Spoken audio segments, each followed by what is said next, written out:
कि हमारी जागृति हमारी जिम्मेदारी है, इसलिए किसी भी दूसरे मनुष्य से शिकायत की कोई जरूरत नहीं, ठीक, उसका कोई प्लेसमेंट नहीं है, ठीक है। अगली बात मैं ये कह रहा हूं कि किसी भी दो व्यक्ति, शिविर, संस्थानों, इन सब की परस्पर तुलना से हमको बचने की जरूरत है, क्योंकि हर व्यक्ति का अपना एक सौंदर्य है, हर संस्थान का अपना एक सौंदर्य है, हर किसी की अपनी एक भूमिका है, सबके जागृति का अपना एक स्तर है, सबकी अपनी एक स्थिति परिस्थिति है। उस बीच में इन तुलनाओं का कोई बहुत मतलब नहीं है, ठीक है, मतलब नहीं है। हमको लगता है कि हमको वो सौंदर्य पहचानने की और उसको एप्रिशिएट करने की जरूरत है। और अपने लिए देखेंगे तो ये बात भी समझने की जरूरत है कि किसी का अच्छा लगना हमारी प्रकृति पर भी निर्भर करता है। हमको किस तरह से बातें समझ में आती हैं, किस तरह से बातें छूती हैं, अपील करती हैं, ये सब पर वो निर्भर करता है। तो आपके अच्छा लगने का मतलब इतना ही है कि जो आपको अच्छा लग रहा है उसके साथ आपकी फ्रीक्वेंसी मैच कर जा रही है, ठीक है। उतने अर्थों में ही उसको देखेंगे तो ठीक है। वो दूसरों से अच्छा है, इसको जो सिद्ध करने में हम लग जाते हैं ना, मैं बार बार कहूँगा कि फिर से हम चूक यही कर रहे हैं कि हम ये बताना चाहते हैं कि हम ठीक हैं, कि मैंने ठीक आदमी को पकड़ लिया और उसके हिसाब से चल रहे हैं। हमको इस बात से बहुत मतलब नहीं होता कि हम उस आदमी को ठीक सिद्ध कर रहे हैं।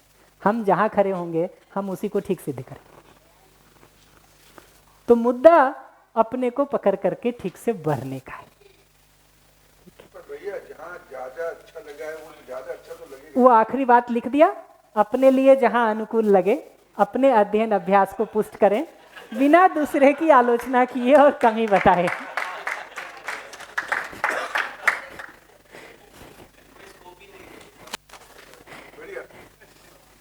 वो तो देखिए जो आप कहेंगे ना, अगर वही हमारे भी सोचने का ढंग रहा है तो उत्तर यहाँ मिल जाएगा।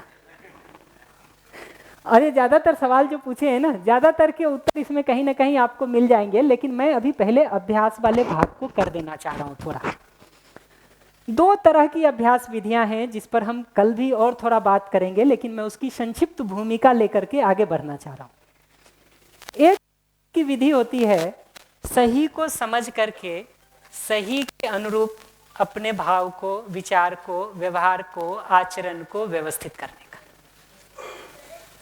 तो सही क्या है उसको ध्यान में रख करके उसके अनुरूप अपने भाव को, विचार को, व्यवहार को, आचरण को हम ठीक बनाए रखते हैं। एक दूसरा ढंग ये होता है कि हमारा भाव, विचार, व्यवहार, आचरण अभी जो भी चल रहा है हम उसके निरीक्षण से, ऑब्जर्वेशन से शुरू करें।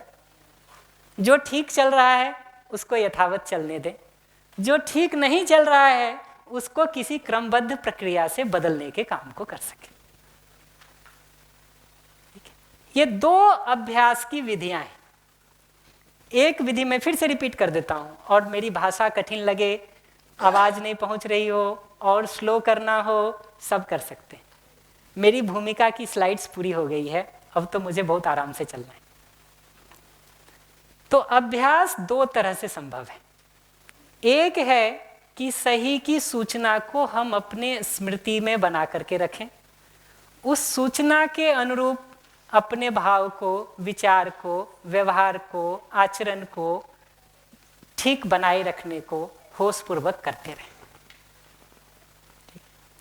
दूसरी प्रक्रिया यह है कि हमारे भाव में, विचार में, व्यवहार में, आचरण में क्या चल रहा है उसके ऑब्जर्वेशन या निरीक्षण से हम शुरू करें। जो ठीक चल रहा है उसको यथावत चलने दें, जहाँ जहाँ भी ठीक नहीं दिखता है उसको किसी क्रमबद्ध प्रक्रिया से बदल करके ठीक कर लें। ये बात समझ में आती? किसी को भी कठिनाई हो हमको बेहिचक रोक लीजिएगा। अभी तक की जितनी चर्चाएं थी वो सब भूमिका थी, उसमें आप बात से सहमत हो बहुत अच्छी बात है, किसी से नहीं सहमत हो कुछ फर्क नहीं पड़ता, कुछ फर्क नहीं पड़ता। ये प्रक्रिया दो है, इसको कल मैं थोड़ा और विस्तार करूंगा समाधि संयम विधि और अध्ययन अभ्यास विधि के तुलनात्मक अप्रोच के साथ। अभी इसमें से मैं पहली वाली विधि को अभ्यास विधियों को बता देता हूं। आप अगर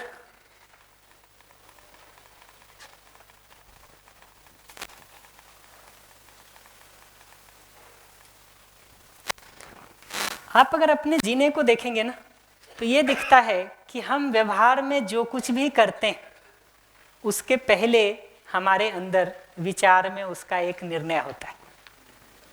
मन में चयन की क्रिया के होने के पहले विश्लेषण तुलन पूर्वक कोई एक निर्णय होता है, उस निर्णय का हम चयन करते हैं। जो चयन करते हैं वही व्यवहार में आता है।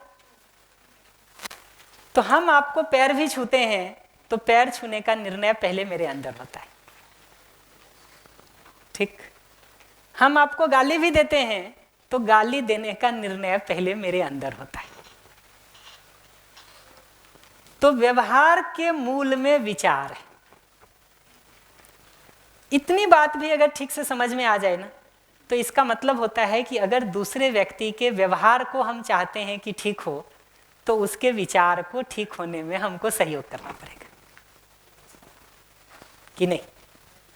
हम व्यवहार में ठीक करने जाते हैं ना किसी को, तो करो ना करो की भाषा बोलनी पड़ती है, डूज एंड डोंट्स की भाषा बोलनी पड़ती है। विचार को ठीक करने के संदर्भ में बात करने जाए ना, तो इस करो ना करो भाषा की जरूरत ही नहीं, कि नहीं। विचार के मूल में भी देखेंगे ना, तो भाव है। मेरा आपके प्रति यदि स्नेह का भाव है, तो विचार इस अर्थ में चलता है कि हम स्नेह को कैसे व्यक्त करें, ठीक है। उसके जो भी तरीके जिसको जैसे समझ में आते हैं वैसे व्यक्त करता है। अगर हमारे भाव में विरोध है, तो हमारा विचार इसी अर्थ में चलता है कि विरोध कैसे ठीक से कर ले। तो उससे पता चलता है कि विचार के मूल में भाव है, ठीक है। ये बात भाव स्नेह का होता है, विचार एक तरह से चलता है। भाव विरोध का होता है, विचार दूसरी तरह से चलता है। भाव सम्मान का होता है, विचार एक तरह से चलता है। भाव अपमान का होता है, विचार दूसरी तरह से चलता है, ठीक। यह भाव हमारा क्या बनेगा आपके प्रति, स्नेह का या विरोध का, ये इस बात पर निर्भर करता है कि मैंने आपके बारे में क्या मान रखा है। अगर मैंने आपको अपना मान रखा है, संबंधी मान रखा है, अपने से जुड़ा हुआ मान रखा है, तो एक तरह का भाव बनता है। अगर मैंने आपको अपना विरोधी मान रखा है, दुश्मन मान रखा है, तो दूसरी तरह का भाव बनने लगता है। तो ये दिखता है कि भाव बनने के मूल में हमारी कुछ स्वीकृति है, कुछ मानना है, कुछ मान्यताएं हैं।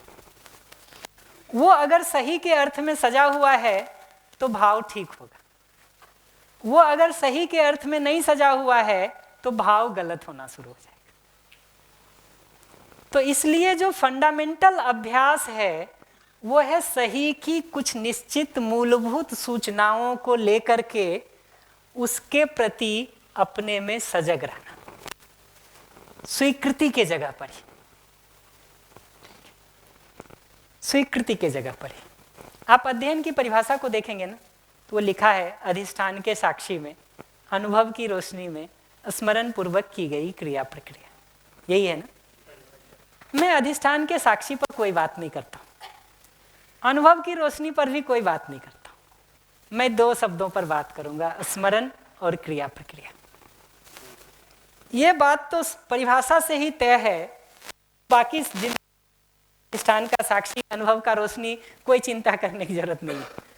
समझ में दो चीज आना चाहिए, स्मरण और क्रिया प्रक्रिया। स्मरण शब्द ही अपने में ये बात को बताता है कि सारी सूचनाओं को आपने जो पुस्तकों में पढ़ा, उसके बाद जो आपकी स्मृति में बना रहता है, अध्ययन उसके बाद रिग्रेस शुरू होता है, ठीक है। तो किताब पढ़ना अध्ययन का बहुत बेसिक फंडामेंटल शुरुआती स्टेप है। इस परिभाषा की दृष्टि में तो वो अध्ययन कहलाएगा भी नहीं, क्योंकि बहुत साफ है, अधिष्ठान की साक्षी में अनुभव की रोशनी में स्मरण पूर्वक यही क्रिया प्रक्रिया। तो स्मृति में किस बात को हम रखेंगे और क्या क्रिया प्रक्रिया अपनाएंगे, ये फंडामेंटल मुद्दा बनता है। तो जिस भाव की हम साधना करना चाहते हैं, जिस भाव को हम अपने में सुनिश्चित करना चाहते हैं, हमको स्मृति में उससे जुड़े हुए उस सिद्धांत को पकड़ना पड़ता है जिसके आधार पर वो भाव हमारे अंदर सहजता से बन जाए।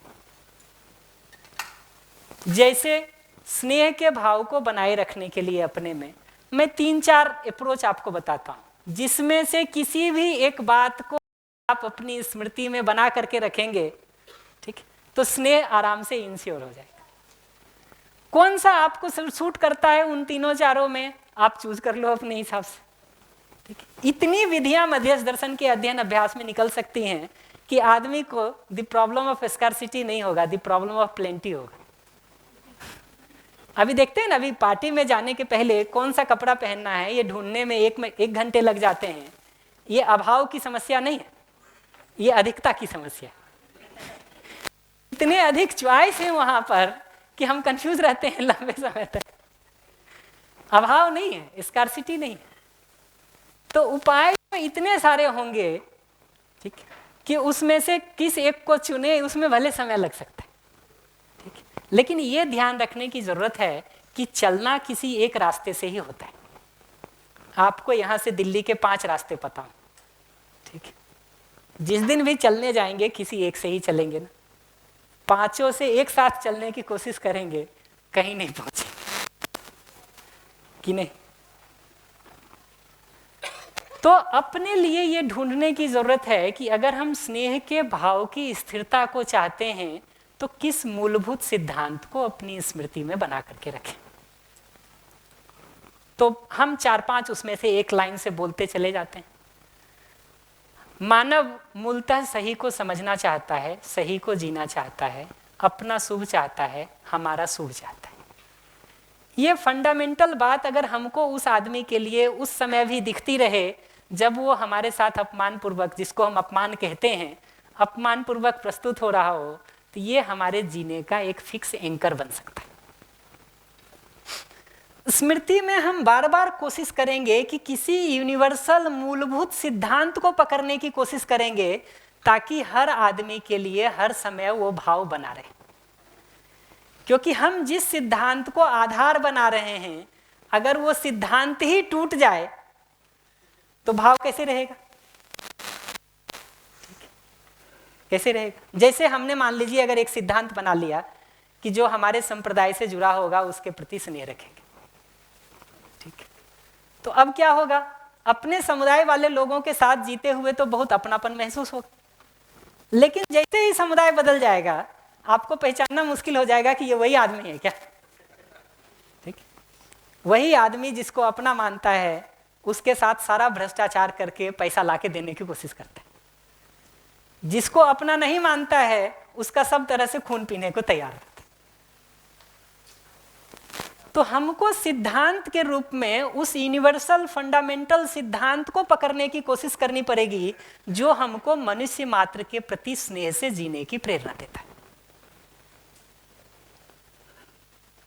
और उस सिद्धांत को स्मृति में बना करके रखने की जरूरत होगी, क्योंकि अगर वो सिद्धांत स्मृति से हट गया, ठीक, तो पूरा जो आधार खड़ा किए हैं स्वीकृति से भाव का, भाव से विचार का, विचार से व्यवहार का, वो पूरा महल ही ढह जाएगा।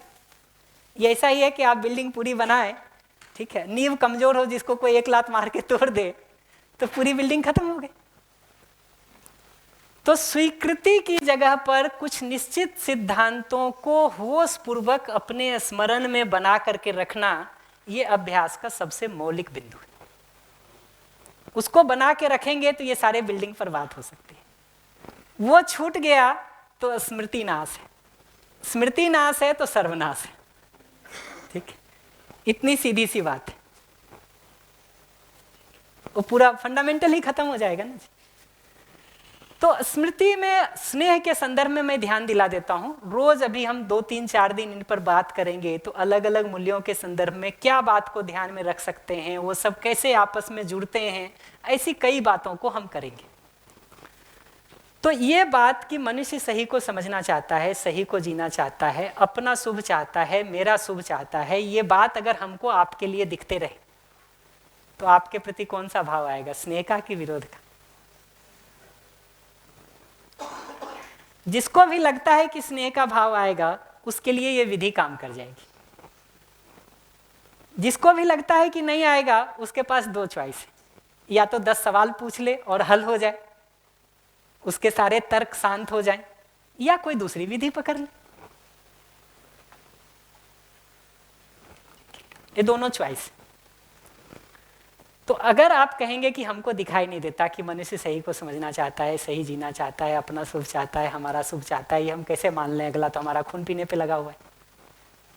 ठीक है, हमारा एक बहुत सरल उत्तर होगा कि अपने में इस बात को बार बार पलट करके देखें कि आप सही को समझना चाहते हैं कि नहीं, आप सही को जीना चाहते हैं कि नहीं, आप अपना शुभ चाहते हैं कि नहीं, आप अपने में सुखी और संतुष्ट रहते हुए दूसरे का शुभ चाहते हैं कि नहीं।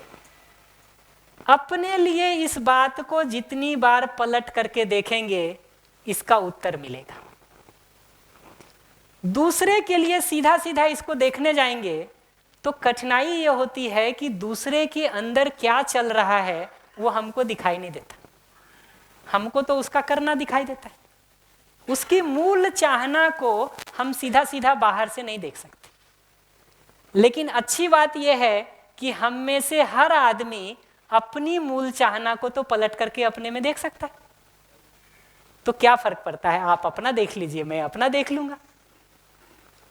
और मैं हर बार ये बात कहता हूं कि एक मनुष्य का अगर हमने ठीक ठीक अध्ययन कर लिया, उस फंडामेंटल को अपने को केंद्र में रख करके, तो मनुष्य मात्र के बारे में हमको वो बात समझ में आ जाती है। जैसे मैंने कानपुर में गाय को देखा है, हमको पता है गाय घास खाती है, दूध देती है, गोबर करती है। भीलवाड़ा की जिस गाय को मैं आके देखा हूं और जिस गाय को नहीं भी देखा हूं, दोनों के बारे में मुझे ये पता है कि वो घास खाती है, दूध देती है, गोबर देती है, कि नहीं पता है? तो मूलभूत सिद्धांतों को अगर हमने एक मानव के संदर्भ में भी ठीक ठीक समझ लिया तो मनुष्य मात्र के बारे में हमको वो बात समझ में आ जाती है। तो इस बात पर अगर शंका होती हो कि मनुष्य सही को समझना चाहता है कि नहीं, सही जीना चाहता है कि नहीं, अपना शुभ चाहता है कि नहीं, दूसरे का शुभ चाहता है कि नहीं, तो हर बार पलट करके अपने से ये सवाल पूछिए। दूसरे को जब भी देखने जाएंगे तो उसका करना दिखेगा। हो सकता है वो कभी ठीक कर रहा हो, कभी ठीक नहीं कर रहा हो सकता है कभी कुछ अच्छा कर रहा हो, कभी कुछ नहीं कर रहा हो। लेकिन आपको बाहर से उस आदमी की कशमकश थोड़ी दिखाई देती है कि खराब करते समय क्या क्या कठिनाई से वो गुजर रहा है। वो तो जब अपने को देखेंगे ना तब दिखता है कि कितने तरह की कशमकश चलती है, किसी को अपमान करने के पहले, किसी का विरोध करने के पहले, किसी का द्वेष करने के पहले, कि नहीं? तो अपने निरीक्षण से जितनी बार भी इस पर डाउट हो, दो काम करने की जरूरत है। एक, अपने में पलट करके इसको देख लें, जिसको निरीक्षण कहते हैं। ये ऑब्जर्वेशन है, हम लॉजिक की बात नहीं कर रहे, हम रीजनिंग आर्ग्यूमेंट की बात नहीं कर रहे, हम शास्त्र में लिखा है इसकी भी बात नहीं कह रहे। हम कह रहे हैं सीधा अपने में पलट के देख लीजिए कि आपको ये स्वीकृत होता है कि नहीं होता। Pure observation. हम एनालिसिस करने के लिए नहीं कह रहे हैं इस बात का। ये तर्क नहीं है, विश्लेषण नहीं है, विचार नहीं है। ये सीधा सीधा अपने में देखने की बात है कि मैं सही को समझना चाहता हूं कि नहीं। हमको कहीं भी सही को समझने की संभावना दिखती है, हम उस तरफ अपना समय और प्रयास लगाते हैं कि मैं मूलतः अपना शुभ चाहता हूं कि नहीं, सुख चाहता हूं कि नहीं, और खुद सुखी रहते हुए दूसरों के शुभ को, सुख को चाहता हूं कि नहीं चाहता हूं। अपने में जितनी बार भी इस प्रश्न को पलट के देखेंगे और इसका उत्तर हाँ में मिलता है, ये निरीक्षण है। दूसरे से भी इस बात को पूछ लेना जो मैं अभी पूछ रहा हूं आप सब लोगों से, ये परीक्षण। ठीक है, आपके अंदर की पूरी प्रक्रिया को मैं सीधा सीधा तो नहीं देख सकता हूं, लेकिन पूछ तो सकता ही हूं आपसे, आप बता भी सकते हैं हमको। ठीक, तो आपके अंदर सीधा नहीं देखने के बावजूद भी आपसे पूछ करके हमको पता चल जाता है। सर्वेक्षण का मतलब होता है एक रैंडम सैंपल लेकर के जिन जिन जगहों पर भी हमने देखा उन जगहों पर हमको ठीक ठीक दिखाई दिया तो हम उसको सर्वेक्षण की श्रेणी में मान लेते। ये तो असंभव है कि एक एक आदमी को धरती में ढूंढ करके जा करके पूछें। सर्वेक्षण की प्रक्रिया का मतलब यही होता है, एक रैंडम सैंपल लेकर के हम जहाँ जहाँ भी लोगों से मिलते हैं वहाँ ऐसा ही देखते हैं, तो हम उस वस्तु के बारे में वो निष्कर्ष निकाल लेते हैं। तो मनुष्य एक वस्तु है, वास्तविकता है, ठीक, जिसकी मूल प्रकृति यह है कि वो सही को समझना चाहता है, सही को जीना चाहता है, अपना सुख चाहता है, हमारा सुख चाहता है। इस बात को अपनी स्मृति में बना करके रखना, ये अभ्यास का पहला जगह होगा।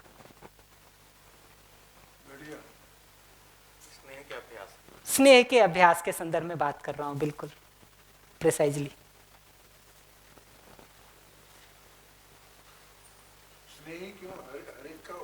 आएंगे अभी एक एक करके। ये दिखता है कि स्नेह के लिए तो ये बहुत नेचुरल है, क्योंकि ये जैसे ही हमको दिखता है ना कि आप अपना सुख चाहते हैं और मेरा भी सुख चाहते हैं, ठीक है, हमारे अंदर बहुत नेचुरली आपकी स्वीकृति बन जाती है। और दूसरे की स्वीकृति अपने में जैसे बनती है ना, जो भाव उभरता है उसी का नाम स्नेह। ये स्वीकृति नहीं बनती है दूसरे की हम में, तब जो भाव उभरता है ना अपने अंदर, उसी का नाम विरोध, कि नहीं? तो धीरे धीरे हम बात करेंगे कि ये स्नेह कैसे प्रेम में बदल जाता है, और प्रेम में बदलने के कारण बाकी भाव उसके साथ कैसे अंतर संबंधित हो जाते हैं। उन सब मुद्दों को हम एक एक करके देखेंगे ऐसे। हाँ प्लीज। तो भैया अद्भुत बात कही आपने। मैं इसी असमंजस में था कि किताबें उठाता हूँ, एक पेज पलटता हूँ और बंद कर देता हूँ, क्योंकि विचारों में मान्यतावश ये आ गया है कि परंपरा में ये सारी बातें हो चुकी हैं, और उसके मूल में जो मेरा भाव है वो विरोध स्वतः ही वहाँ पे शुरू हो जाता है। और जब मैं उसके नीचे उतर के, अभी जब आप कह रहे हो कि स्मृति में जाके देख रहा हूँ, तो ये मैं स्वीकार किए बैठा हूँ कि इसमें कुछ नया है ही नहीं। अभी आपने स्नेह के संदर्भ में बताया, मैं उसको कनेक्ट कर पा रहा था कि मैंने किताबें पूरी पढ़ ली और आदमियों से तो मुझे समझना ही नहीं है, और मैं दोबारा नहीं पढ़ूंगा किताब। एक बार पकड़ में आ गई, रटने से थोड़ी आ जाएगा। तो उस तरह का जो मैं अपने भाव, अपने विचार में, अपनी स्मृति में बैठा के चल रहा हूँ, और वही मुझे अलाउ नहीं कर रहा है कि मैं इससे आगे देख पाऊंगी अपने आप को। अद्भुत बात है भैया, थैंक यू। देखिए ये जो बात इन्होंने कही ना, इससे पता चलता है कि आदमी का सच्चाई की तरफ ध्यान जाने लगता है ना, तो अपनी बहुत सारी कमियों की समीक्षा वो खुद ही कर लेता है। ठीक है, खुद ही कर लेता है जी। हमको भरोसा क्यों नहीं होता है आदमी पे कि वो भी देख सकता है, वो भी ठीक हो सकता है, वो भी ठीक होना चाहता है। मैं लौट के आता हूँ इस पर, कई सारी बातें मुझे इस पर करनी है। ये स्लाइड कम से कम हमको 2-3 सेशन चलना है तो मैं तो आराम आराम से इसकी एक एक बिंदुओं को आपको एक्सप्लेन कर दूंगा कई भावों के संदर्भ में। ऐसे ही देखेंगे ना, स्नेह के भाव के लिए जिसको अस्तित्व का सहअस्तित्व पूर्वक होना समझ में आता हो, स्वीकार होता हो तर्क से, और ये समझ में आता हो कि एक ही व्यापक वस्तु है जिसमें हमारा आपका सबका संपृक्त होना है, समाहित होना है, तो ऐसा समझ में आता है कि हम एक दूसरे से स्वाभाविक रूप से जुड़े हुए हैं ही। ये ऐसे ही है जैसे एक तालाब में पानी भरा हुआ है और बहुत सारी मछलियां हैं। वो मछलियां एक दूसरे को बहुत अपने से इंडिपेंडेंट मान सकती हैं, बट एक ही तालाब के पानी का जोड़ है जिसने सबको जोड़ रखा है, कि नहीं? तो ये दिखना, अगर ये बात स्वीकार होती हो तभी ये नियम काम करेगा। देखिए, ये जिसको स्वीकार नहीं होता हो उसके लिए लॉजिक है, आर्ग्यूमेंट है, रीजनिंग है, वो सब पर आना पड़ेगा। अभ्यास तभी हो सकता है जब आपके लॉजिक, रीजनिंग, आर्ग्यूमेंट्स, तर्क उसके संदर्भ में शांत हो गए। और ये कोई जबरदस्ती तर्क पैदा करके उसको शांत करने का मुद्दा नहीं है। जितने तर्क ऑलरेडी आप में पैदा हैं या हो जाते हैं, उतने को शांत करने की बात है। तो ऐसा नहीं है कि आप 4 तर्क आपके मानस में नहीं उठ रहा है तो अध्ययन नहीं हो रहा है। ठीक है, 4 तर्क मानस में उठ रहा है उसका मतलब इतना ही है कि कुछ बैरियर है। ठीक है, और नहीं उठ रहा है तो बहुत संभव है कि हम सीधा सीधा रियलिटी को देख करके आगे बढ़ लें।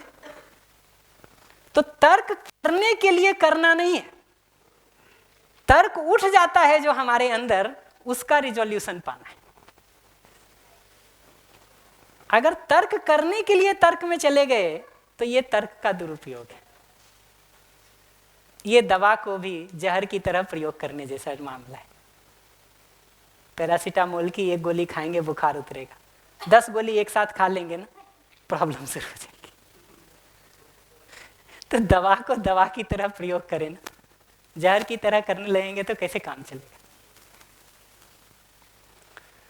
तो अगर ये बात हमको समझ में आती है कि एक ही व्यापक वस्तु है जिसमें हमारा आपका सभी का संपृक्त होना है, इस रूप में हम एक दूसरे से जुड़े हुए ही हैं, संबंधित ही हैं, इस बात को देख लेने मात्र से या इस बात की स्मृति में बने रहने के आधार पर बहुत स्वाभाविक रूप से हमारे अंदर स्नेह का भाव उभरता है। जिसके लिए ये नियम काम कर जाता हो वो इसका अभ्यास कर सकता है, जिसके लिए नहीं काम करता हो, कुछ तर्क हो, आराम से उस पर बात हो सकती है, ठीक है, बात हो सकती है। ऐसे ही एक और कर देता हूं, फिर आते हैं उस पर। ऐसे ही देखेंगे, हमको अगर इतना भी दिखने लगे कि जब जब मैं अपमान में, द्वेष में, विरोध में, घृणा में, ईर्ष्या में जाता हूं या जाती हूं, वो मेरे अपने अंदर दुख का, परेशानी का, पीड़ा का, असहजता का कारण बनता है। कैसे पता चलेगा ये? अपने ऑब्जर्वेशन से। अपने को देखिए, जिस क्षण भी आपके अंदर किसी के लिए अपमान आता है, द्वेष आता है, विरोध आता है, घृणा आती है, ईर्ष्या आती है, नफरत आती है, आप अपने में आराम में रहते हैं कि परेशान होते हैं। और मैं एक भी तर्क का प्रयोग नहीं कर रहा, प्योर ऑब्जर्वेशन। अंतर दिख रहा ना? ये लॉजिक तो नहीं लग रहा किसी को ना? आप उत्तर दे रहे हैं, ये लॉजिक से नहीं दे रहे, ऑब्जर्वेशन से दे रहे हैं। ये बात अगर अपने लिए हमको दिखना शुरू हो जाता है, ठीक है, और सिर्फ इतनी बात ही स्मृति में बनी रहे कि अपमान, द्वेष, विरोध, घृणा के रास्ते से हम अगर एक कदम भी चले तो मेरा पैर सबसे पहले जलेगा, दूसरे का जो होगा वो तो बाद की बात। इतनी बात भी स्मृति में रहे ना, तो मनुष्य जीवन का स्वाभाविक डिजाइन है कि वो दुख से दूर होना चाहता है, सुख की ओर जाना चाहता है। तो इतनी बात अगर स्मृति में बना रह जाए, ठीक है, तो अगला जब कभी कोई हमारे साथ गलती करता है ना, ठीक है, तो हमको पहली चीज ये दिखाई देती है कि उसने अपने अंदर आग लगा लिया, एक्सीडेंट कर लिया, असहजता और दुख की स्थिति को पैदा कर लिया।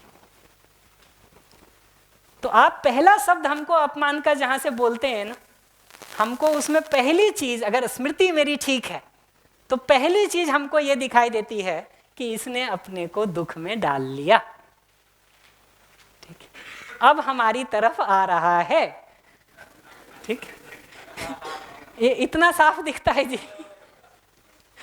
लेकिन ये तब दिखेगा, बीच में थोड़ा सा वो इलेक्ट्रिशियन आया तो किसके कमरे के, गोपाल गुप्ता के कमरे में सर आपका नंबर है तो आपको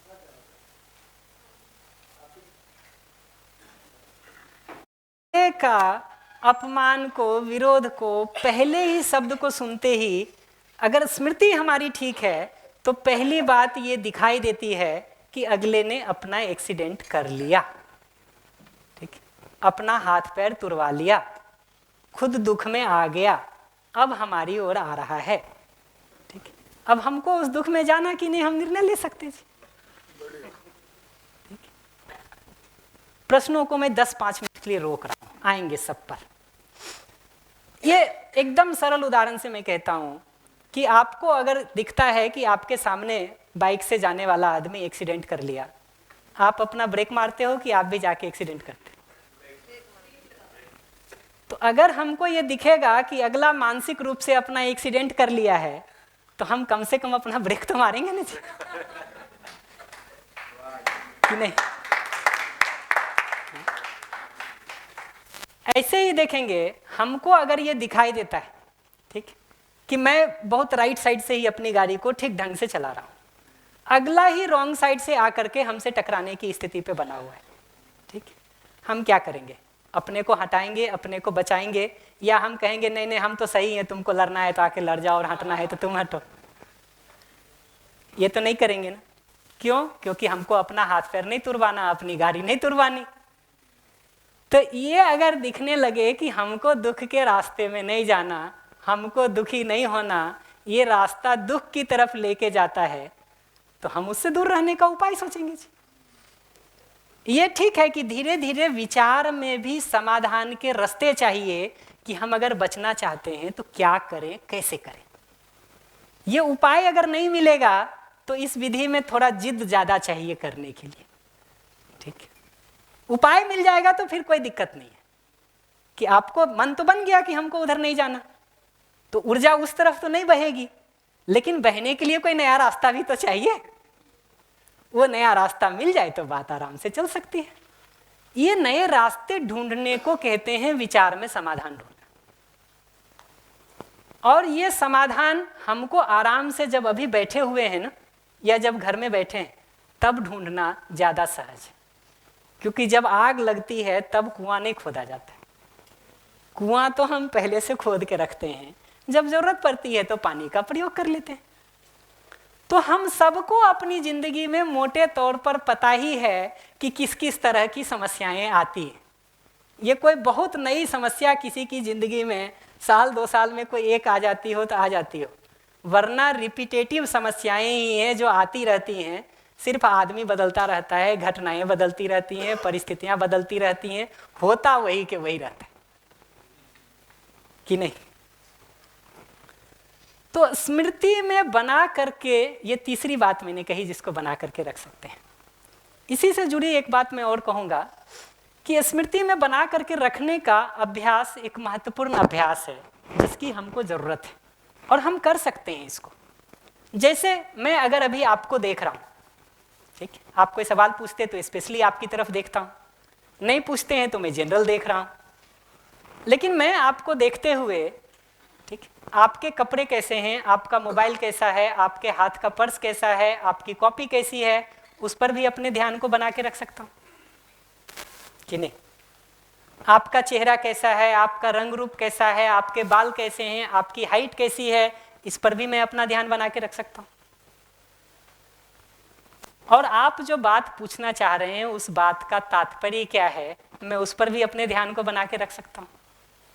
ये तो हमारा निर्णय है ना कि हम किसको महत्वपूर्ण मानते हैं और किस पर अपने ध्यान को बना के रखेंगे, है तो वो सब। लेकिन अगर मैंने आपके प्रश्न को, आशय को, तात्पर्य को महत्वपूर्ण मान के रखा है तो मेरा ध्यान प्रधानता से उस पर बना रहता है। उसके साथ आपका कपड़ा भी हमको दिखाई देता है, ऐसा नहीं है कि नहीं दिखाई देता है, चेहरा भी दिखाई देता है, पर वो गौण होता है, वो बैकग्राउंड में पड़ा होता है, वो हमारे फोकस ऑफ अटेंशन का मूल वस्तु नहीं होता है। मूल वस्तु तो आपका तात्पर्य और आपका आशय पकड़ना होता है।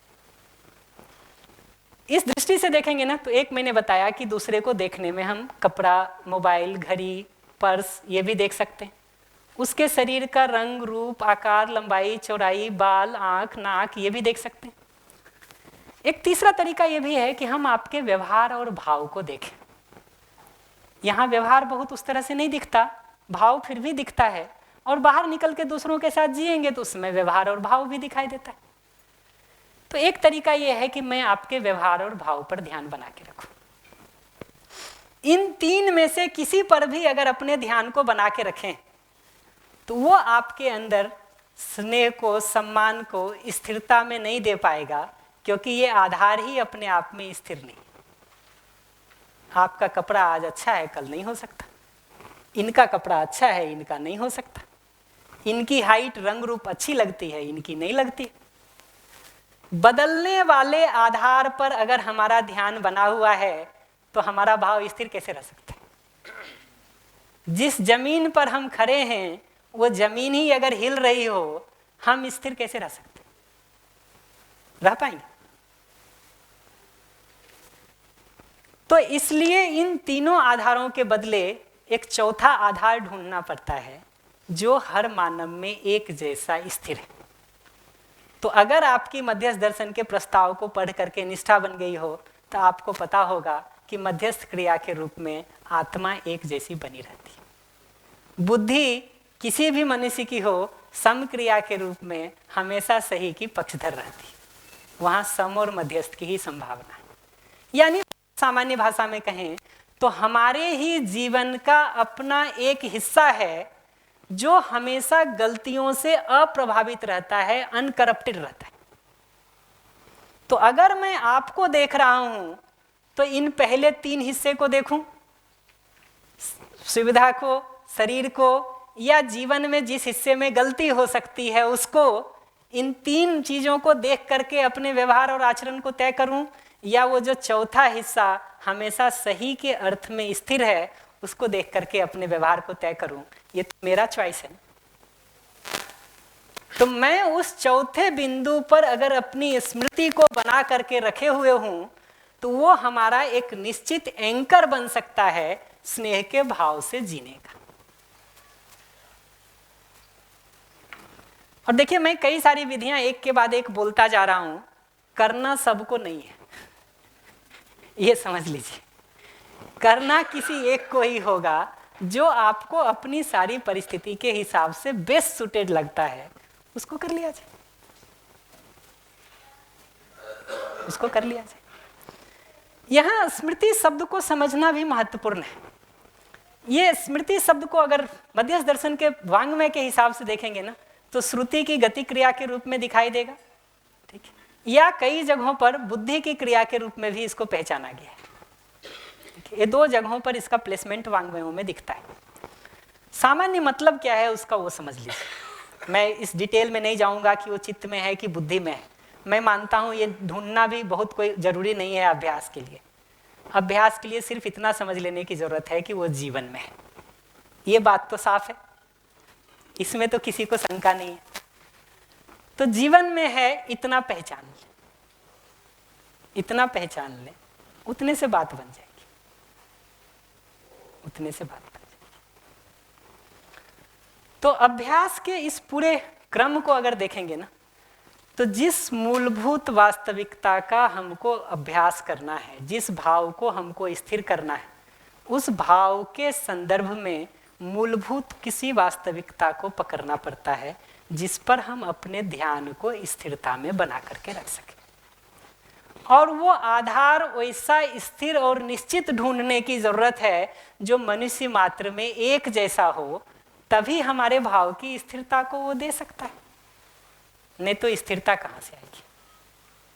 और किसी एक विधि को पकड़ के ही अभ्यास होगा, सारी विधियों से एक साथ अभ्यास नहीं होता। आपकी रुचि, आपकी परिस्थिति, आपकी अवसर, तत्परता, उसमें से जो सूट कर जाता हो उसको प्रोसीड करके हम बढ़ जाए। अब मैं एक बार प्रश्नों के लिए ओपन कर रहा हूं, फिर लौट के आएंगे, हम बार बार इस पर बात करेंगे। जी भैया, अगर आपको सवाल इमैच्योर या प्री मैच्योर लगे आप बता दीजिएगा। कई बार भैया मैंने ऐसा देखा है कि रिएक्शन आउटसाइड नहीं होता है, उसका कारण है कि एक बेसिक हैबिट बनी हुई कि बाहर नहीं चिल्लाना है। मैं टीचर हूँ तो वो नहीं होता है ज़्यादातर, है ना। रिएक्शन इनसाइड होता है, फिर मैं खुद को लॉजिकली सेट बैठाता हूँ कि सामने वाला मानव है और सारी चीज़ें ना, तो रेस्पॉन्स में डिले हो जाता है, बहुत बार हो जाएगा। तो वो जो आप कह रहे हैं चौथी वाली चीज़ देखनी है ना, पर वो आती नहीं है। मैं उसको बुलाता हूँ कि, तो उसको कैसे किया जाए? समझ गया। इसके बाद हमको स्मृति के ऊपर बात करना है भैया, अगर मिस हो जाए तो हमको याद दिला दीजिएगा। देखिए इसमें क्या है ना, मैं फिर से वही बात कहूँगा, अभी हमसे गलती क्या हो रही है, हम आग लगने के बाद कुआं खोदने की बात कर रहे हैं, ठीक है। स्मृति में किसी चीज को बनाए रखने का मतलब यह है कि हम जब पहली बार आपको तरफ मिलते हैं ना और नजर उठा के देखते हैं, हम पहली चीज आप देखेंगे, ठीक है। तो मैं अगर आपसे मिलता हूं, अभी मिला, पहली बार मैं जब आपसे मिल रहा हूं, ठीक, अभी दिन भर रहेंगे हम साथ, पर जब पहली बार भी मिल रहा हूं तो सबसे पहली चीज मैंने होश पूर्वक अपने निर्णय के साथ ये तय कर लिया है कि मैं सबसे पहली चीज ये देखूंगा कि अगला मानव है, सही को समझना चाहता है, सही को जीना चाहता है, अपना शुभ चाहता है, मेरा शुभ चाहता है। आप जितनी भी बात बोलोगे, वो बातें, आपका कपड़ा, आपका डिजाइन, आपका व्यवहार, वो सब मैं बाद में देखूंगा, पहली बात मैं इसको देखूंगा। और इसके बैकग्राउंड में रहते हुए बाकी सारी बातों को देखूंगा, ना कि इसको विस्मृत करके बाकी सारी चीजों को देखूंगा। विस्मृति हो गई, एक्सीडेंट हो गया। तो स्मृति में इसको ए प्रायोरी पहले से ही बना करके रखने का जो अभ्यास है ना, वो एक मूलभूत अभ्यास है। तो अगर हम स्नेह के भाव की साधना करना चाह रहे हैं, तो हम पहले ही हम जिस व्यक्ति से मिलते हैं, ये जो 4-5 चीजें हमने बताई, उसमें से किसी एक को केंद्र में रख करके ही मिलते हैं। बल्कि एक स्टेप और पीछे देखेंगे ना, तो जब हम किसी व्यक्ति के बारे में कुछ विचार कर भी रहे हैं, हमारे विचार में भी कोई ना कोई आता है, वो व्यक्ति विचार में आता है, तो हम पहली चीज उस व्यक्ति के बारे में विचार करने के पहले ये देखते हैं कि वो सही को समझना चाहता है, सही को जीना चाहता है, अपना शुभ चाहता है, हमारा शुभ चाहता है, मूल में वो मानव है।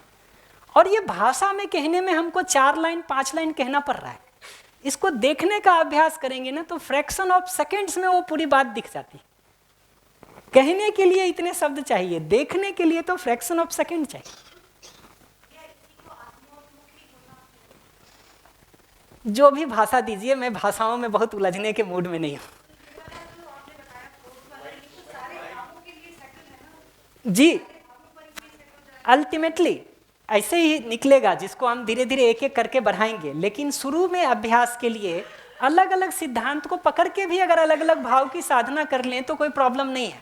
बाद में जाके वो सब जुड़ जाता है एक दूसरे से। भैया एक करके चलना पड़ेगा आराम से। हाँ, इनके प्रश्न। जी भैया, मतलब जो आप कह रहे हैं मैं ठीक समझूं क्या, बताइए। जैसे गोपाल बाबू भैया ने ऐसा कहा था इस चीज़ को कि जब भी हम किसी से मिलते हैं तो रिश्ता या संबंध हम शुरू करते हैं डाउट से और एक्सपेक्टेशन से, जबकि करना चाहिए ट्रस्ट से। तो आप लगभग ऐसी ही बात कह रहे हैं। हम कह रहे हैं वो ट्रस्ट के पहले भी फंडामेंटली शुरू करना चाहिए इस बात से कि अगला मनुष्य मेरा संबंधी है जो अपना शुभ और मेरा शुभ चाहता है। तो इसमें फिर एक और फिर इसमें पॉइंट ये है कि हर मानव अपने संस्कार से ही जीता है। तो मेरा भी कोई संस्कार बना हुआ है, वो कुसंस्कार हो सकता है। कुसंस्कार को पिघलने में भी टाइम लगेगा, तब तक स्मृति में पहले हो सकता है बाहर की चीजें आ जाए, फिर पता लगे कि वो मानव है, फिर मैं माफ करूं, फिर आगे की बात हो। तब तक कैसे किया जाए? ये अभ्यास का कुल मतलब यही है। देखिए, आदमी में कितने भी कुसंस्कार हों, वो सब के बावजूद भी हमारी इच्छा में अगर वरीयता में आ जाए तो बाकी सब चीजें नीचे पड़ जाती हैं, ये ऊपर उठ जाता है। ठीक है, तो इच्छा में वरीयता में आए, इसकी आवश्यकता दिखने लगे, ठीक है, वो एक मुख्य मुद्दा है। कल कभी इसी स्लाइड में ही मुझे इस पर भी बात करनी है कि इच्छा में वरीयता में कैसे आती है कोई चीज। ये जितना आप पूछेंगे एक एक करके ना, वो सारे मुद्दे ओपन होंगे जो हम ऑलरेडी लिख रखे। तो इसको हम और बात करेंगे थोड़ा आराम से कि वरीयता में चीजें कैसे आती हैं। लेकिन ये बात तो बहुत क्लियर है कि वरीयता में एक बार जो चीज आ जाती है, हमारा जीना उसके हिसाब से होने लगता है। और आप अभी भी देखेंगे तो अलग अलग लोगों की वरीयता अलग अलग है, और मनुष्य के पास वो चॉइस है जिसको उन्नतावकाश, अवनतावकाश, टेक्निकल भाषा हम बहुत बोल सकते हैं, बट सामान्य मतलब यह है कि हर मनुष्य के पास ये अवसर है कि वो इस तरफ मुड़े कि इस तरफ मुड़े, इसको वरीयता में रखे कि इसको वरीयता में रखे। निश्चित रूप से इस पूरी प्रक्रिया से ही तो अपने संस्कार का परिमार्जन होता है। ठीक है, इसको आप करने जाएंगे, 2 बार स्लिप करेंगे, 2 बार नहीं करेंगे, तीसरी बार बेहतर होगा, चौथी बार कुछ और प्रॉब्लम आएगी, एक एक को सॉल्व करते जाएंगे तो एक दिन आप अपने को बदले हुए संस्कार के साथ पाएंगे। जी भैया, धन्यवाद भैया। भैया हाँ यहाँ हाँ, देख रहा हूँ मैं, तो टाइम भी देख रहा था साथ में। जी भैया, वैसे तो मेरे सवाल का जवाब मिल चुका है, लेकिन मैं उसको अपने शब्दों में रखना चाहती हूँ कि ये जो बात कह रहे हैं कि तो ये स्मृति में बनाए रखना, यानी प्रॉब्लम यहीं पे आ रही है कि वो स्मृति से ही चूक जाते हैं। तो वो होता ये है कि इसके साथ सही गया, इसके साथ सही गया, इसके साथ सही गया, दूसरे के साथ डगमगाया लेकिन संभल गए, और चौथे को तो आते देखा ना, तभी तैयार हो गए ये आके टक्कर मारेगा, और फिर वो जो स्मृति थी वो गायब हो गई और उसकी जगह जो दूसरी स्मृतियां हैं वो आ गई। तो ये क्या इसी को निर्णय लेना कहते हैं कि सजगता के साथ होश में रह के आप स्मृति में वो सिद्धांत जो है उसको बना के रखें? जी, इसी से पता चलता है कि सजगता या होश भी कोई चीज़ है। अभी हम धीरे धीरे एक एक सब पर बात शुरू करेंगे कि ये सजगता या होश का अगर अभ्यास नहीं है तो कैसे बात बनेगी आगे। तो जो मैं स्मृति कह रहा था ना, ये स्मृति शब्द का अर्थ मेमोरी नहीं है, पुरानी बातों को याद रखना नहीं है। आपने कल हमको दूध पिलाया था, परसों खाना खिलाया था, नर्सों वो बात कही थी, इसको स्मृति नहीं कह रहे हैं। यहाँ स्मृति का मतलब ही है सजगता, होश, अवेयरनेस। किस बात के प्रति? उस मूलभूत सिद्धांत के प्रति जैसा अगला मनुष्य है ही। आपको नहीं पता हो सकता है अपने बारे में कि आप सही को समझना चाहते हैं, सही को जीना चाहते हैं, अपना शुभ चाहते हैं, मेरा शुभ चाहते हैं। आपको नहीं भी पता है ना, तो भी मुझे ये पता है आपके बारे में, क्योंकि मैंने मनुष्य का अध्ययन किया। इट इज मोर लाइक कि आपके पॉकेट में क्या है ये आपको नहीं पता है, लेकिन मुझे पता है। क्यों पता है? क्योंकि मनुष्य के रूप में मैंने अपना अध्ययन किया है और एक बार नहीं 100 बार अपने में पलट करके देखा है कि मेरी मूल प्रवृत्ति तो सही को समझने की ही है, सही को जीने की है। जी हाँ, तो ये जो स्मृति है ना, ये स्मृति वर्तमान में जो मूलभूत फंडामेंटल सच्चाई है मनुष्य के बारे में, उस पर ध्यान को बनाए रखने की है, जिसकी सूचना हमको दर्शन से मिली है। तो दर्शन 2 काम कर दे रहा, एक आपको सूचना ठीक ढंग से दे रहा, दूसरा इतनी सारी चीजों में से इसको फिक्स कर दे रहा है कि ध्यान को कहाँ बना के रखोगे तो अमानवीयता से मानवीयता में संक्रमित हो सकते हो। उसको छोड़ करके बाकी किसी दूसरी तीसरी जगह पर हाथ पैर मारते रहें, निष्कर्ष कुछ भी नहीं निकले। ये ऐसा ही है कि दूध पीना है तो गाय पालना पड़ेगा, आम का पेड़ लगाएं और उससे दूध की अपेक्षा रखें, संभव नहीं है ना जी। उसका अपना फल है, उससे आम के फल मिलेंगे। तो हमको ये समझना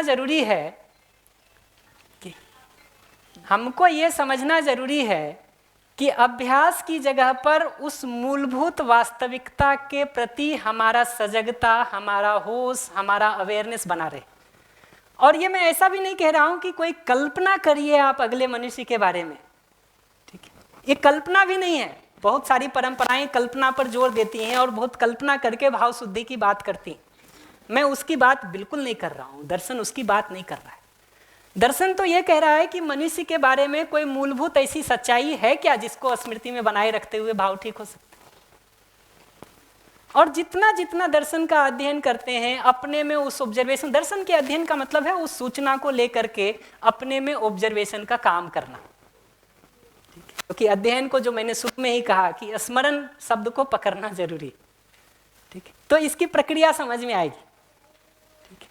तो स्मृति का मतलब है होश होना, सजगता होना उस वास्तविकता के प्रति। जैसे इस घर में इतनी सारी चीजें हैं, इस कमरे में अगर आप इस जगह का सार्थक सदुपयोग चाहते हैं तो आपको जो चर्चा हो रही है उस पर ध्यान बना के रखना पड़ेगा। आप हमारे इस चर्चा पर ध्यान को हटा करके कुर्सी पर रख लीजिए, टेबल पर रख लीजिए, प्रोजेक्टर पर रख लीजिए, हमारे कपड़े पर रख लीजिए, हमारे मफलर पर रख लीजिए, उसके अपने फल होंगे, वो फल नहीं होगा जो होना चाहिए, कि नहीं? तो स्मृति में सजगता के साथ कुछ मूलभूत निश्चित बिंदुओं को बना करके रखना, ये फंडामेंटल काम है। और वो बिंदु है ही अस्तित्व में। हम कोई कल्पना करने नहीं कह रहे हैं कि आदमी नालायक है और आप उसको ठीक मान लीजिए, हम ऐसा बिल्कुल नहीं कह रहे। हम तो कह रहे हैं अपने में 100 बार पलट के देख लीजिए कि आपके अंदर शुभ की मूल चाहना है कि नहीं है, ठीक है? 100 बार देखिए, और शंका होती हो 101 बार पूछिए, वो उत्तर फर्म आना जरूरी है। वो उत्तर एक बार फर्म आ जाए तो फिर जनरलाइजेशन है कि जैसा एक गाय के लिए देखा वैसा सब गाय के लिए पता चलता है। खाना बनाते समय जैसा एक चावल में हम देख लेते हैं वैसा सब चावल के लिए पता चल जाता है। डाइजेस्ट ही नहीं होता जी भैया, इसमें जो मेरे साथ अक्सर अभी हो रहा है वो ये हो रहा है, वो सावधानी हटी दुर्घटना घटी। तो उसके साथ में ये होता है कि पहले तो वो दुर्घटना है कि अगले व्यक्ति के प्रति या तो प्रतिक्रिया हो जाती है, विरोध आ जाता है, और फिर जब ये समझ में आता है कि दुर्घटना घट गई और सावधानी खुद की नहीं रही तो खुद के प्रति विरोध आता है, और फिर ये इतना लंबा चल जाता है कि वापस उस लाइन को पकड़ना, मूल सिद्धांत पे आना, मतलब वो बहुत लंबा समय निकल जाता है। ये तो सारे हाँ ठीक कह रहे हैं आप। ये सब पर हम एक एक करके बात करेंगे, यही करना है हमको अगले कुछ दिनों में। और मैं तो मानता हूं कि एक स्नेह के भाव की ही अगर हम ठीक ठीक साधना कर लेना तो समय के साथ यही स्नेह प्रेम में बदल जाता है। और प्रेमानुभूति को आप देखेंगे ना तो अभ्यास दर्शन में या तो ब्रह्मानुभूति के इक्विवेलेंट रखा है या थोड़ा बहुत नीचे रखा है। ये दो तरह का आपको मिलेगा, या तो बिल्कुल इक्विवेलेंट मिलेगा या थोड़ा बहुत नीचे कहीं मिल सकता है। भैया ये एक साधना ही पर्याप्त है, ठीक है, उस अंतिम जगह तक पहुंचाने के लिए।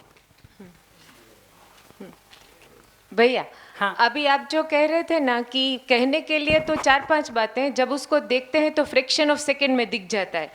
तो इस स्नेह के भाव को अभ्यास करने का मैं कोशिश कर रही हूँ, बहुत एक्सरसाइज को 4 साल से कर रही हूँ, मॉर्निंग एक्सरसाइज को।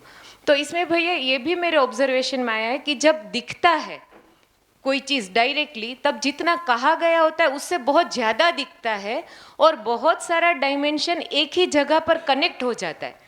तो ये 4-5 जो आप मुद्दे बता रहे हो, सबको पकड़ने की ज़रूरत नहीं है, किसी एक को पकड़ लिया तो जितना बताया उससे बहुत ज़्यादा दिखता है। ये ऑब्जर्वेशन में आता है भैया, है ना, मैं सहमत हूँ इससे। और ये भैया ये डायरेक्ट ऑब्जर्वेशन है ना, वही सबसे ऑथेंटिक है, बाकी कोई ऑथेंटिसिटी नहीं प्रूव होती है। उसके बिना भरोसा बनता नहीं है हाँ। चीजों के ऊपर। जैसे मैं इस कमरे में खड़ा हूँ, मुझे दिख रहा है, मैं आज सुबह में गिनती कर रहा था कितने लोग हैं, तो 130-32 लोग मुझे दिख रहे थे। पूरा संसार आके भी मुझे कहे कि नहीं 500 लोग हैं, पूरा संसार भी आके कहे कि नहीं 20 आदमी है, मैं मानूंगा? कुछ भी कर लीजिए नहीं मानूंगा। क्यों? क्योंकि मैंने सीधा सीधा देखा है जी। ठीक है, तो ये ऑब्जर्वेशन जो है ना, वो हमको एक फिक्स एंकर दे देता है जिससे फिर कोई नहीं हमको हिला सकता। चीजें दिख रही हैं, साफ तो दिख रही हैं जी। और ये कोई इतना कठिन मुद्दा भी मैं देखने के लिए नहीं कह रहा हूं जिसको नहीं देखा जा सकता है। मैं कोई जीवन को गठनपूर्ण परमाणु के रूप में देखने के लिए और मध्यांश गिनने के लिए नहीं कह रहा, ये नहीं कह रहा हूं मैं तो एकदम सरल सी बात कह रहा हूं कि अपने में मूल रूप में हम सही को समझना चाहते हैं, सही को जीना चाहते हैं। मैं का मतलब मनुष्य सही को समझना चाहता है, सही को जीना चाहता है, अपना शुभ चाहता है, हमारा शुभ चाहता है। ये फंडामेंटल बात हमको किसी भी पहले व्यक्ति का विचार आने के पहले वो बात पहले दिखे। किसी भी व्यक्ति का विचार आए तो पहली बात वो आए, फिर बाकी चीजें आए। किसी भी व्यक्ति से मिलने जा रहे हैं, बाकी बातें बाद में हो, पहली चीज वो दिखाई दे। और मुद्दा यहां से आगे देखिएगा तो 2 चीजों का है। एक सजगता का है, जो बार बार वो कह रही हैं कि सावधानी हटी दुर्घटना घटी, और दूसरा सजगता इसी बिंदु के प्रति होने का है। ठीक है, तो मैं तो अपने लिए जैसे ये 4-5 अभ्यास कह रहा हूं ना, मैं तो अलग अलग समय में अलग अलग करके भी देख लेता हूं। ठीक है, क्योंकि मुझे एक जैसे जमते हैं ये सब। ठीक है, तो इसमें से किसी भी एक को बनाए रखते हुए अभ्यास आराम से कर पाते। तो किसी एक को पकड़ लेना जो आपको सब मिला करके ठीक लग रहा हो, वो पर्याप्त है, वो पर्याप्त है। और स्मृति का मतलब जो मूलभूत वास्तविकता है ही, जो सच्चाई है ही, जिस पर हमारा ध्यान नहीं गया है, उस पर ध्यान दे देना भर है। और वो सच्चाई वर्तमान में एग्जिस्ट कर रही है, ना कि भूत या भविष्य में।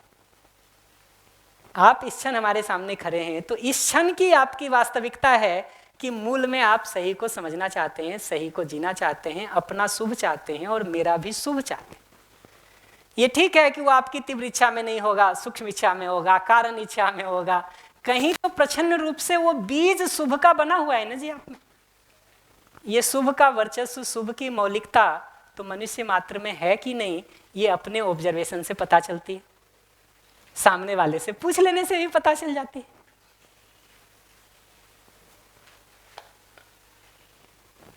तो दो चीजें साधनी पड़ेगी, एक सजगता का अभ्यास, दूसरा जिस मूलभूत बिंदु को आप पकड़ते हैं, पहली चीज हमारे भाव में, विचार में और व्यवहार में आते समय यही आए। भाव विचार में नहीं भी आ रहा हो अभी, कम से कम व्यवहार के लिए जितने देर जा रहे हैं वहीं से लाने को शुरू करें। कि हम पहली बार भी किसी आदमी से टकराते हैं तो हम सबसे पहले क्या देखेंगे? कपड़ा देखेंगे, मोबाइल देखेंगे, घड़ी देखेंगे, पुरुष है स्त्री है ये देखेंगे, आयु क्या है, उम्र क्या है, अवस्था क्या है ये देखेंगे, या मौलिक रूप में वो एक मानव है जो सही को समझना चाहता है, सही को जीना चाहता है, अपना शुभ चाहता है, हमारा शुभ चाहता है, ये देखें। तो चाहे ये आधार ले लीजिए, चाहे व्यापक में संपृक्तता का आधार ले लीजिए, चाहे अपमान विरोध मेरे लिए दुख का रास्ता है और हमको उस तरफ नहीं जाना उसको ले लीजिए, या आत्मा बुद्धि के रूप में एक मध्यस्थ क्रिया समक्रिया जीवन में है ही जो हमेशा सही का सच्चाई का पक्षधर है। और ये सब मैं मूलभूत वास्तविकता पर बात कर रहा हूँ जो हर मानव में एक जैसा है, जाति कोई भी हो, धर्म कोई भी हो, संप्रदाय कोई भी हो, जी कैसा भी रहा हो, कपड़े कैसे भी पहन रहा हो, रंग रूप कैसा भी हो, अवस्था कैसी भी हो, ये मौलिक बात एक जैसी है कि नहीं? नहीं लगता है अपने से प्रश्न पूछा जाए, ठीक है? फिर भी नहीं लगता है आराम से प्रश्न पूछिए, बात करेंगे जी। हाँ, एक सेकंड, इनका प्रश्न पूछ के फिर माइक आपको देते हैं। इसी के साथ भी एक मेरा क्वेश्चन भी था कि देखिए पूरी परंपरा में या जितने भी दर्शन हुए तो सब में अल्टीमेटली तो ये बोल रहे हैं कि हमारे अंदर अल्टीमेटली क्या हो जाए ये सारा समझ के, तो हम बोल रहे हैं कि प्रेम का भाव हो जाए या करुणा का भाव हो जाए।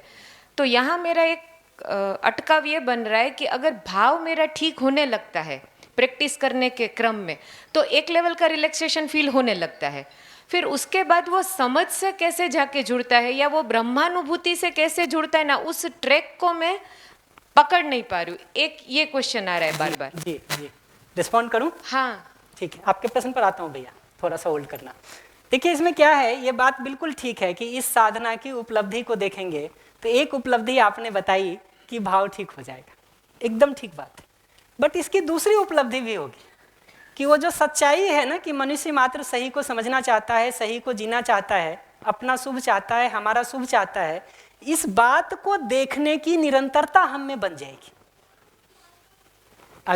अगर इस अभ्यास को करेंगे ना तो मनुष्य मूलतः सही को समझना चाहता है, सही को जीना चाहता है, अपना शुभ चाहता है, हमारा शुभ चाहता है। ये पूरा जो एक पैकेज में कह रहा हूँ, 4-5 अलग अलग मुद्दों में से किसी एक मुद्दे को पकड़ लीजिए, वो जिस पैकेज को मैं कह रहा हूँ उस पर हमारे ध्यान के बने रहने की निरंतरता भी साथ में हो जाएगी।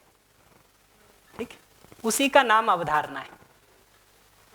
अवधारणा के रूप में अल्टीमेटली आपको क्या दिखेगा?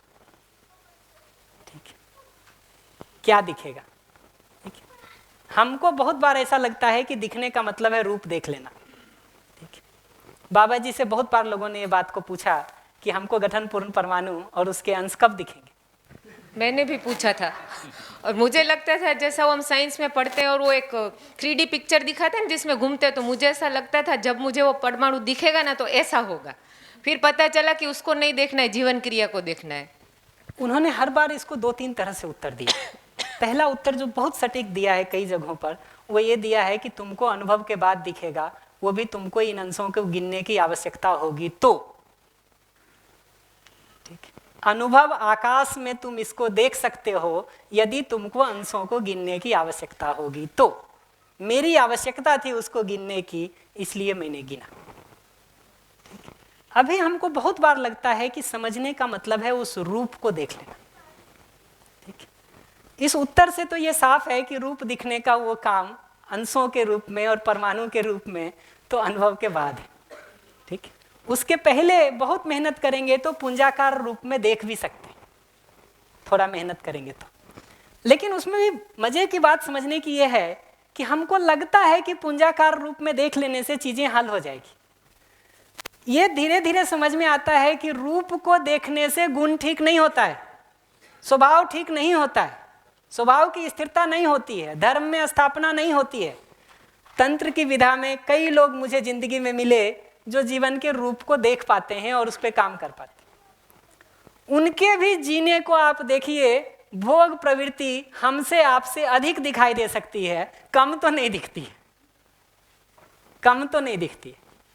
ठीक है, तो उससे भी ये बात समझ में आती है और तर्क से भी ये बात समझ में आती है कि रूप को देख लेने मात्र से जीवन में कोई भी गुणात्मक परिवर्तन नहीं होता है।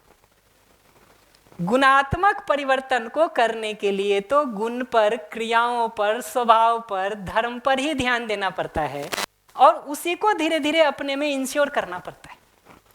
और स्वभाव को देखने का मतलब कोई ऐसी चीज तो है नहीं, स्वभाव को कोई हाथ पैर तो है नहीं जो आपको दिखाई देगा रूप के रूप में। ये अपने जीवन में होने वाला एक भाव ही है जो हमें महसूस हो जाता है। ऐसे ही अवधारणा के रूप में वो मूलभूत बिंदुएं हमको किसी एक जगह पे जाके स्वीकार हो जाती। उस स्वीकृति का नाम ही अवधारणा है। बाबा जी ने इस बात को भी, जब उन्होंने समाधि संयम की पूरी प्रक्रिया की ना, तो उनसे पूछा किसी समय कि आपको जीवन के अमृतत्व की स्वीकृति कब हुई? ठीक है, उन्होंने कहा समाधि के बाद, संयम के पहले जीवन अमर है, इस बात की स्वीकृति हो जाती है। ये कैसे स्वीकृति होती है आप देखिएगा, तो कोई उन्होंने गठनपूर्ण परमाणु नहीं देखा है। गठनपूर्ण परमाणु को देखने का काम तो संयम काल में हुआ है। ठीक है, और अभी भी देखिए, आप भाषा को थोड़ा पकड़ेंगे ना, अगर आप देखने भी जाएंगे बहुत स्थिर करके, तो वो परमाणु दिखेगा आपको, परमाणु अंश दिखेंगे।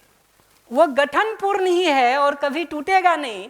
ये बात तो स्वीकृति में आती है जी, ये स्वीकृति में आती है। ऐसा नहीं है कि सब तरह के प्रयास करके हम उसको तोड़ने फोड़ने का हिसाब कर लिए हैं और फिर निष्कर्ष निकाले हैं कि नहीं टूटता है। जीवन की अपनी एक स्वीकृति की क्षमता है। उस स्वीकृति क्षमता से जीवन इस बात को पकड़ लेता है और अपने में देख लेता है। तो रूप के देखने को जो लोग भी करना चाहते हैं करें, मेरी तरफ से मनाही नहीं है, लेकिन मध्यस्थ दर्शन के अध्ययन अभ्यास की मूल विधि नहीं है। इसकी मूल विधि तो गुण, स्वभाव, धर्म के अध्ययन से शुरू होती है। इसकी मूल विधि तो क्रियाओं के अध्ययन से शुरू होती है। तो आपको जीवन परमाणु का भले पता नहीं हो, उसके मध्यांशों का, परिवेशों का भले नहीं पता हो, लेकिन आप अपनी चयन आस्वादन की क्रिया पर ध्यान दे करके चयन आस्वादन को ठीक कर सकते हैं। विश्लेषण की, तुलन की क्रिया को देख करके उसको पहचान भी सकते हैं, उसको ठीक भी कर सकते हैं। ऐसे ही साक्षात्कार में, बोध में गति कर सकते हैं बिना उस रूप के विवरण को देखे हुए। और अनुभव आकाश में उस संभावना के साथ फिर जो जो रूप देखने की जरूरत हो वो देख ले, फिर वो मौज है। हमको ये समझना जरूरी है कि क्या काम अभी हमारा अर्जेंसी है, प्रायोरिटी है, और क्या काम मौज है। मौज वाले काम को हम पहले करने लगे, अर्जेंसी और प्रायोरिटी के काम को छोड़ देंगे तो कठिनाई शुरू हो जाएगी। बुद्ध की एक पुरानी कथा है और मैं बार बार याद दिलाऊंगा, मैं जितनी कथाओं को प्रयोग करूं उतनी कथाओं तक ही उसको रखेंगे, हम फिलॉसफी में नहीं जाएंगे।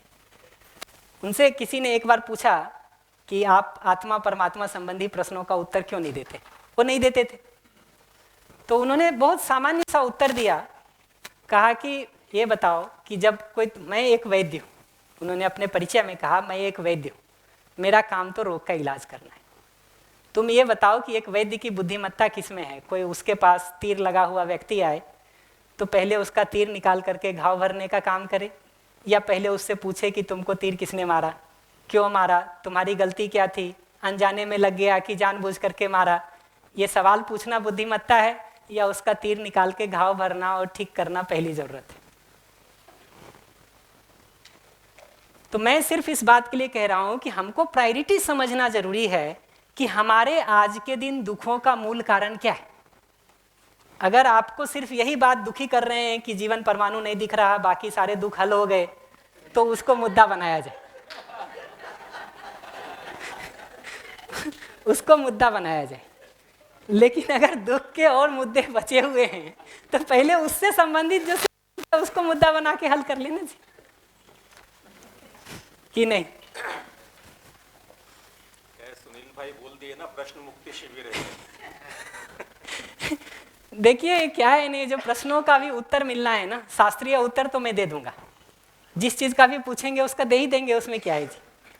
अल्टीमेटली धीरे धीरे अपनी योग्यता को ही क्रमशः विकसित करने से ना उत्तर हमको ठीक मिलता है। मैं गाय के बारे में आपको कितना भी बताऊं, आपको गाय का ठीक ठीक पता उसी दिन चलता है जिस दिन गाय को आप सामने से देख लेते हैं कि नहीं। तो मैं स्नेह के बारे में, वो दीदी जो कह रही थी ना, वो बात महत्वपूर्ण है कि मैं स्नेह के बारे में आपको कितना भी बताऊं, जिस दिन आपके अंदर स्नेह का भाव उभरता है ना, ठीक, तभी आप उसको महसूस कर पाते हैं, नहीं तो कैसे महसूस कर पाएंगे, कैसे करेंगे। तो ये जो अब दो चीजें होती हैं, जहां से आपने प्रश्न को शुरू किया था, मैं उसको पूरा करता हूं कि एक तो भाव की स्थिरता होती है, दूसरा अवधारणा की स्थिरता हो जाती है। इन मूलभूत अवधारणाओं की स्थिरता हो जाए जिसके आधार पर मूल्य हमारे में स्थिर हो जाएं, फिर उसके बाद आत्मबोध और ब्रह्मानुभूति के लिए बात हो सकती है कि उसकी प्रक्रिया क्या अपनाई जाए। ठीक है, उस पर अभी मैं बात नहीं कर रहा हूं, ये मान करके कि इस सत्र का हमारा मुख्य मुद्दा वो नहीं है, बट बात करनी हो तो कुछ बातें उस पर भी की जा सकती है, लेकिन अभी रोक लेते हैं। उसको आप जब भी समय मिले उसको थोड़ा हिंट कर दीजिएगा, तो मेरे लिए वो अटकाव की जगह है ना, वहां से आगे कर हो लेंगे। जाएगा। पर ये बात को पकड़िए कि ये सिर्फ भाव के ठीक होने की बात नहीं है, उसके साथ अवधारणाओं के भी अपने में स्थिर या सुनिश्चित होने की बात है। और वो अवधारणा प्री रिक्विजिट है आत्मबोध का, आत्मबोध प्री रिक्विजिट है ब्रह्मानुभूति का। तो अवधारणा की स्थिरता के बिना आत्मबोध के लिए प्रयास करना इरेगुलर स्टेप होगा। तो भाई आपकी बात से मतलब ये आप कहना चाह रहे हैं कि ये जो मूलभूत सच्चाइयों को पकड़ के जहाँ से हमने प्रयास पूर्वक अभ्यास करना शुरू किया, उसको करने के क्रम में ये जो मूलभूत बातें स्वीकार हो जाती है, उसको अवधारणा बोल रहे हैं जी, ना? बिल्कुल एग्जैक्टली बिल्कुल परिपुष्ट अनुमान। ठीक है, परिपुष्ट अनुमान हो गया, मतलब वो अवधारणा होगी, उसके बाद वो आगे का क्रम। जी जी जी जी ठीक। आपका एक प्रश्न था, उसको लेकर के हम सेशन को क्लोज कर लेते हैं। सॉरी भैया, आपको थोड़ा देर तक वेट करना पड़ा।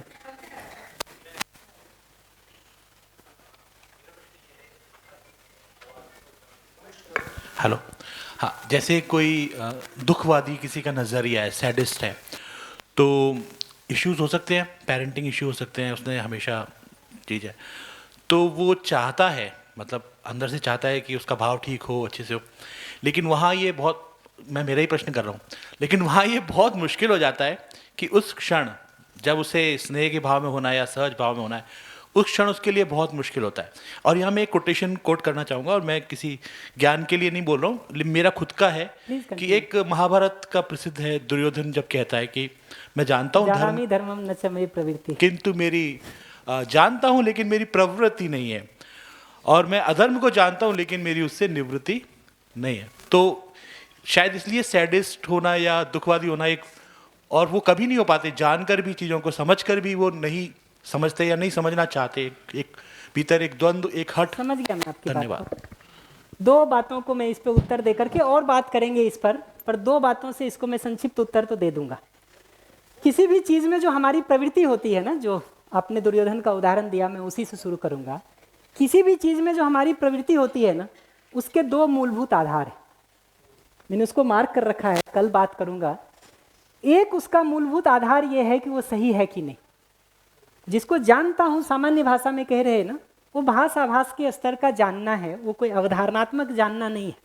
और अवधारणात्मक जानने का काम बिना अभ्यास के होता भी नहीं है, होता भी नहीं है।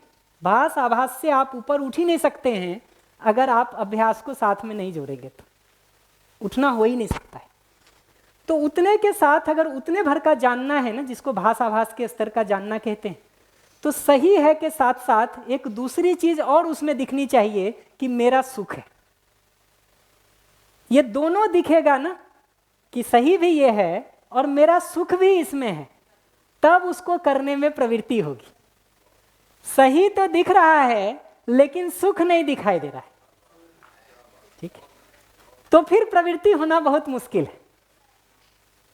तो हमको दिखता तो है कि ये मतलब जो है राजपाट का जो हम काम कर रहे हैं ये गलत है, ठीक नहीं है, ठीक तो धर्म का ये है, लेकिन साथ में ये दिखता है कि अगर इस धर्म के रास्ते पर चले तो जो कुछ हाथ में है वो सब छिन जाएगा, जिससे हमारी जिंदगी दुखप्रद हो जाएगी। तो सही के साथ सुख का जुड़ना महत्वपूर्ण है यात्रा के सुखद होने के लिए। इस पर हम कल बात करेंगे, आज तो मैंने सिर्फ भूमिका के लिए ये बात को लिया है।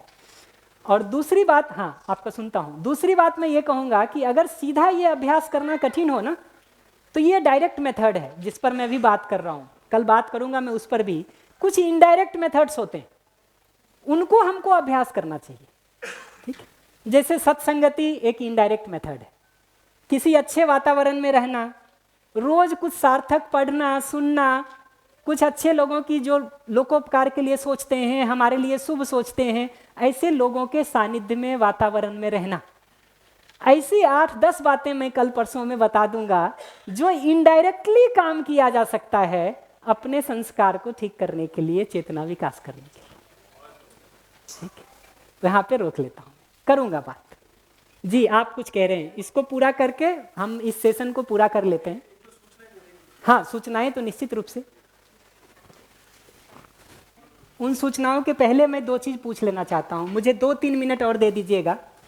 एक तो ये कि इस आखिरी सेशन से अब जो मेरा पेस और फ्लो है और जो भाषा है, किसी को स्पीड ज़्यादा तो नहीं लग रही, भाषा कठिन तो नहीं लग रही। अब हम इसी पेश और भाषा को रखेंगे, जिनको भी इसके पहले के सेशन थोड़े कठिन लगे हों भूल जाएं। हमको तो इस सेशन से बात शुरू किया हूँ, पुराने किसी रेफरेंस को मैं नहीं लाऊंगा, जितने को अभी बात किया हूँ इतने को ही आगे अभ्यास में बिल्डअप करेंगे। तो पुराना जिनको कठिन भी लगा हो स्मृति से भूल जाएं उसको। दूसरा, यहाँ से बाहर निकल करके सजगता के अभ्यास को शुरू करें। या तो जो मैंने स्नेह के संदर्भ में कहा उन 4-5 में से किसी एक बात के प्रति सजग रहने का अभ्यास कर लें। वो ज़्यादा कठिन लगता हो, नहीं पकड़ में आता हो, किसी स्थूल चीज़ के अभ्यास से शुरू करें सजगता को। सांस के प्रति सजगता से ही शुरू कर लें। आप चल रहे हैं तो पैर आपका ज़मीन में जो टच होता है, जब जब टच होता है उसके प्रति हम सजग रहेंगे, इसी से शुरू कर लें। बैठे हुए हैं, आपका कुर्सी और आप जहाँ टच कर रहे हैं उसी के प्रति सजगता से शुरू कर लें। किसी भी तरह की सजगता से शुरू करेंगे ना, तो सजगता आपको आती है तो कंटेंट हम बाद में बदल लेंगे। ये ऐसे ही है जैसे आपको बैठने का अभ्यास पहले से हो रखा है, सुनने का अभ्यास पहले से हो रखा है। पहले आप किसी और चीज़ के लिए बैठते थे, कुछ और सुनते थे, अभी आप इसके लिए बैठ ले रहे हैं और इसको सुन ले रहे हैं। ये अभ्यास अगर आपका नहीं होता पहले से बैठने का, तो हम क्या करते? कल हम लोग गए थे किन्हीं के यहाँ मिलने के लिए, वो पूरे समय यही कहते रहे कि कुछ 2 घंटे का सेशन करो श्याम, ये 9 बजे से लेकर के रात तक बैठने का काम तो नहीं हो सकता हमसे। तो बैठने का अभ्यास हो गया है तो हम बात कर सकते हैं, सुनने का अभ्यास हो गया है तो हम बात कर सकते हैं। किसी भी एक चीज़ को पकड़िए, 2 चीज़ को पकड़िए, उसके प्रति सजगता को बढ़ाइए। भोजन कर रहे हैं, भोजन के प्रति ही सजगता बढ़ा लें, स्वाद के प्रति ही सजगता बढ़ा लें, ठीक है। जो खा रहे हैं उसी को होशपूर्वक खाने के काम से शुरू करें, कहीं से उस सजगता का अभ्यास करें तो सजगता की वस्तु तो हम बदल लेंगे। लेकिन सजगता ही नहीं आएगी तो दोनों का स्ट्रगल चलता रहेगा, सजग होने का भी और वस्तु बदलने का भी। धन्यवाद, सूचना शुरू कर सकते हैं।